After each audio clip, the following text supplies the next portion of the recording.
السلام عليكم ورحمة الله وبركاته. ازيكم يا جماعة؟ اخباركم ايه؟ رمضان قرب يخلص والعشر الاواخر جت والفرصة لسه في ايدينا. كلنا عاوزين نستغل الايام دي باحسن طريقة، بس دايما بنقع في نفس المشكلة: نذاكر ولا نصلي، نقعد مع اهلنا ولا نقرأ قرآن، ننام ولا نقوم الليل. عشان كده جايب ليكو جدول بسيط وواقعي جدا بإذن الله هيخليك توازن بين العبادة، المذاكرة، ووقتك مع أهلك بدون ما تحس بتعب أو ضغط. يلا بينا نشوف الخطة مع بعض. جدول العشر الأواخر: هنمشي اليوم بتاعنا من الساعة 6 الصبح لحد الساعة 9 نوم، لازم نرتاح عشان نقدر نكمل اليوم بإذن الله. من الساعة 9 ونص لحد الساعة 11 ونص مذاكرة من غير مشتتات.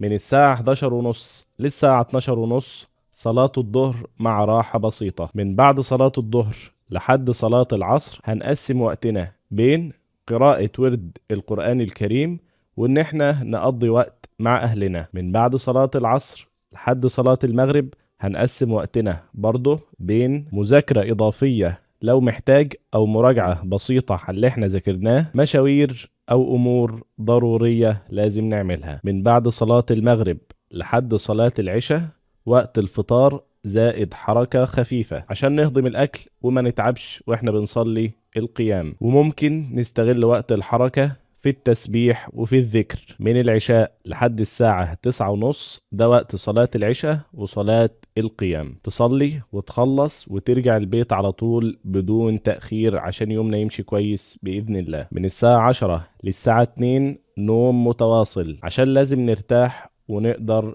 نقيم الليل بإذن الله. ومن الساعة 2 للساعة 4:30 ده وقت صلاة التهجد ووقت السحور. النتيجة 7 ساعات نوم، 3 ساعات مذاكرة، قضيت وقت مع أهلك، أديت عباداتك قيام وتهجد، حافظت على صلواتك الخمس، أنجزت مشاويرك الضرورية، قرأت وردك من القرآن الكريم، وأديت أذكارك. وختاما، المثالية مش مطلوبة، أهم حاجة إنك تلتزم بقدر استطاعتك. ربنا سبحانه وتعالى قال: فاتقوا الله ما استطعتم. لو حسيت بالتعب ركز على الأولويات: الصلاة، القرآن، المذاكرة الأساسية، والباقي حسب طاقتك. وفي الآخر أهم حاجة إن ربنا يتقبل منا ومنكم صالح الأعمال. ما تنسانيش من الدعاء، وما تنساش اللايك والاشتراك والكومنت. ولو الفيديو عجبك أو حسيت إن هو فادك شاركه مع أصحابك عشان الكل يستفيد بإذن الله. والسلام عليكم ورحمة الله وبركاته.